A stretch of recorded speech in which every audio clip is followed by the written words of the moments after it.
APP Uberlândia. 22 anos. Muitas histórias para contar.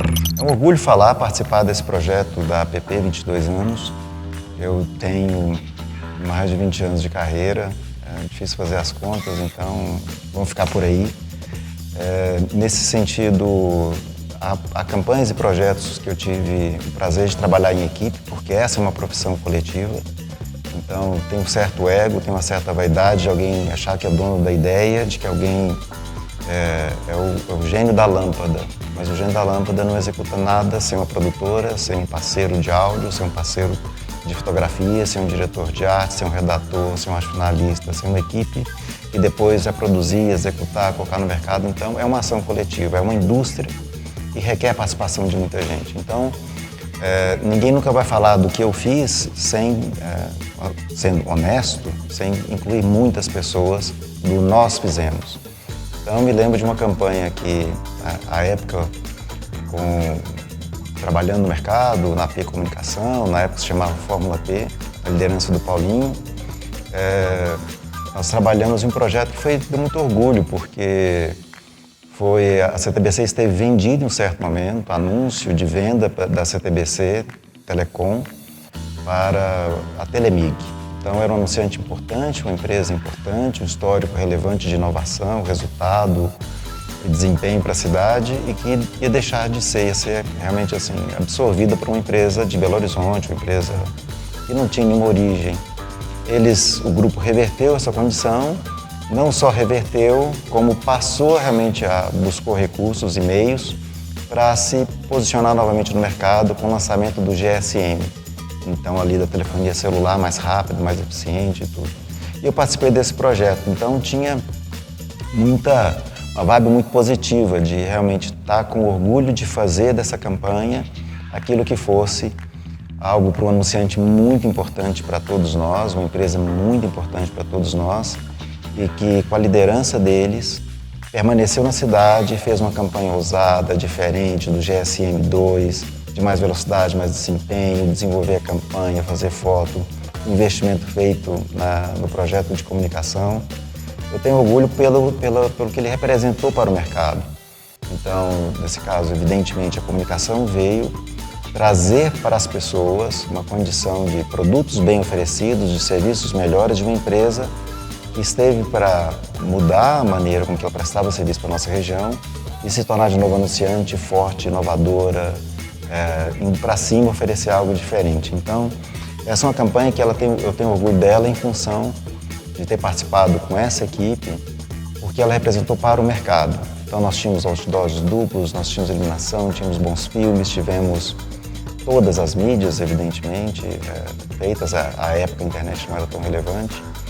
Então, é um outro campo de orgulho, nem tanto talvez pelo desempenho criativo, mas pela importância dessa campanha para o mercado, para as pessoas e, por que não dizer, para milhares de empregados, funcionários, talentos da equipe associados ao GAR e também fornecedores locais.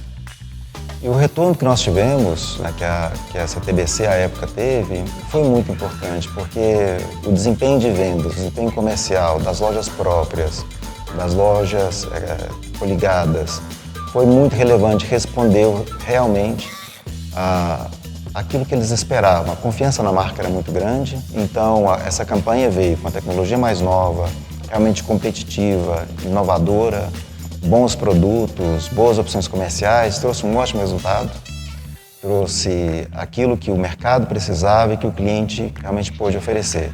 Tecnologia, inovação, desempenho, resultado e resultado comercial. A gente percebe uma mudança muito grande de anunciantes que eram relevantes, frequentes e que de repente mudaram a sua estratégia. É só pensar no Center Shopping quando passou para o controle da BR Malls, né, que houve uma mudança de estratégia de comunicação. Era um anunciante relevante, presente, um investidor assíduo de comunicação em toda a indústria e que mudou, foi reposicionado com vistas a um outro tipo de resultado e isso comprometeu. Então a gente vê que o mercado ele muda e muitas vezes nós publicitários não encontramos meios de atender verbas, clientes, opções de trabalho, como nós já tivemos, né, em outra ocasião. Daí a gente tem que mudar para buscar, sobretudo no digital hoje, com recursos menores, mas com soluções mais fáceis de serem executadas, aquilo que para novos clientes, mais dispersos, em maior volume, em maior quantidade, em maior variedade de clientes, as soluções que compõem aquilo que é a essência da publicidade, da comunicação, apresentar um produto, um serviço para as pessoas de forma criativa, interessante, instigante, estimulante, para que esse match aconteça e o resultado, né, para o do cliente satisfeito, de uma empresa que venda, aconteça. Então hoje é uma pulverização maior de clientes, de verbas e também de anunciantes, com recursos menores, utilizando meios, né, também não tão abrangentes. Campanhas grandes de comunicação que envolvam todos os meios têm sido cada vez mais raras, à exceção de alguns grandes anunciantes. Então, em 2008,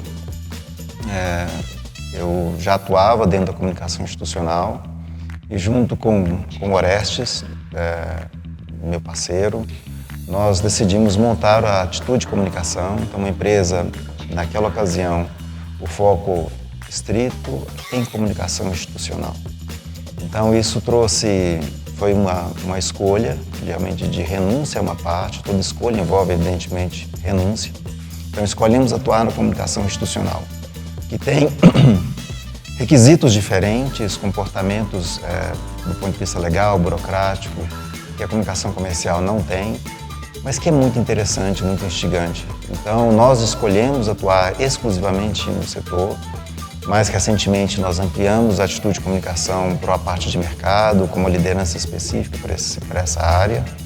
Criamos uma empresa digital, criamos outros serviços para realmente abranger outros setores de comunicação. Estamos atuando também na comunicação para o agro, com clientes nesse setor, em construção civil e serviços imobiliários, varejo, uma indústria de laticínios. Então, nós hoje na Atitude temos mais clientes diversificados em setores diferentes. Então, dentro da Atitude, um desafio nosso, inclusive, foi, no começo, de atração de talentos, porque os profissionais de comunicação mais novos talvez não compreendessem a diferença entre comunicação institucional e uma ação política, que tem períodos, regras muito limitadas em relação ao que a gente faz.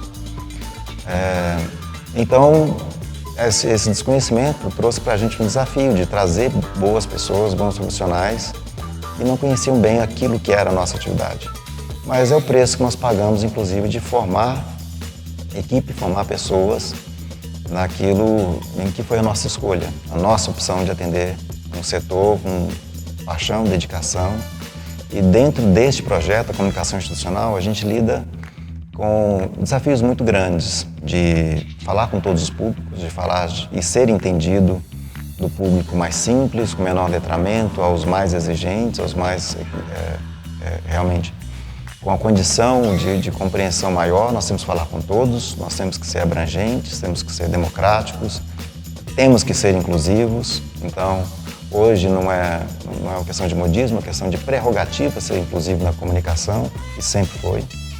Então, porque ela representa a coletividade, representa a sociedade. Então, a comunicação institucional, eu tenho muito orgulho dela porque ela traz serviços e soluções para quem precisa. Ela aproxima aquilo que alguém precisa, que vai fazer muita diferença na vida dela, como um serviço de saúde bem comunicado, bem informado, aproxima de quem precisa de ter sua necessidade atendida. De quem precisa de casa, saber que agora eu tenho um programa que está sendo anunciado, para buscar essa solução e aproximar. Então, nós estamos lidando de coisas muito elementares, estamos lidando com serviços de água essenciais, de saúde, segurança de certa forma, indiretamente por atribuição dos municípios, mas estamos falando de questões essenciais. Então, na comunicação pública, institucional, que nós escolhemos fazer, eu tenho muito orgulho, por exemplo, de uma campanha durante um momento em que o mundo passou pela pandemia, muito desconhecimento, muita desinformação, muito medo, né, das pessoas, muito receio daquilo que seria a sociedade, daquilo que ia se tornar a expansão da pandemia, dessa doença, pessoas já começando a ter problemas sérios, e ter que comunicar. Então, foi um serviço essencial comunicar, né, em que nós também, as pessoas envolvidas na comunicação, também tinham desconhecimento, também tinham medo. Tivemos que enfrentar, dentro do ponto de vista da comunicação, as fake news, as mentiras, as inverdades, as fantasias. Então, para fazer tudo isso, nós tivemos que fazer comunicação. Então, buscar a informação correta, ter a responsabilidade de checar as informações, os dados que a gente tinha naquela ocasião e informar, às vezes, com notícias que não eram boas. Então, fechamento do comércio, informar de maneira mais respeitosa, inclusiva, cuidadosa e verídica, evidentemente, as informações de saúde e as informações que afetavam comércio, empregos, de diferentes setores em diferentes municípios.